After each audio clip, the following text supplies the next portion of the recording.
Truthfully, I'm not optimistic right now, and this is the first time really in my life I haven't been optimistic. I am very concerned because I do feel that the White House does not understand Putin, and I don't Trump has not brought in, it was different in the first administration. He had brought in advisors, cabinet members, others who did have expertise, John Bolton comes to mind.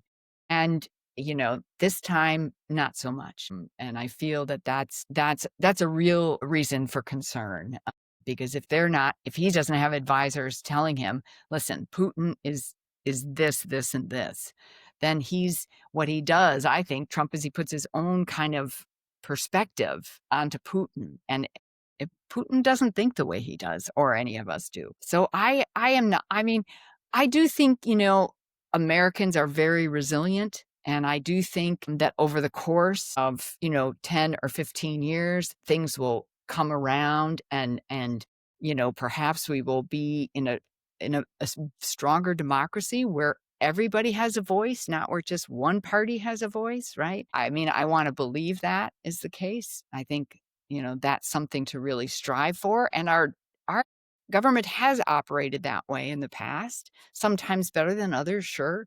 But right now it's become so bipartisan. If you can't work with the people representing half of America, that's a problem.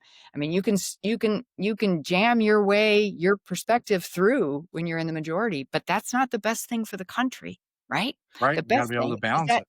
yeah, everybody has to have a voice and feel that their ideas and thoughts and concerns are represented. So I hope that will happen. I think it will take at least a decade to get there, but maybe I'd love to be proved wrong. Right. No, but what keeps me hopeful, is people are able to come and have conversations like this, right? Like certain mediums, it's starting to become okay. And that's the one thing that digs deeper to me than memes or headlines. That's what matters. And you see pockets of that popping up, or I see a lot more of it in like the podcasting world than you do like your big brands. And I think that's why podcasting has exploded, Yeah. because it's, you don't, things aren't geared towards what your advertiser wants as much. I mean, I'm sure it is in certain, shows that have, certain, a lot more money behind them. But, to me, that is hope, right? Because it shows that there is a section out there, and podcasting is, I mean, it's getting to be a bigger industry. Growth has definitely dipped a little bit post COVID, but now it's back on the upswing. So that's where we go. But to everybody listening, go to SusanParryWrites.com. It'll be in the notes about the bottom of here.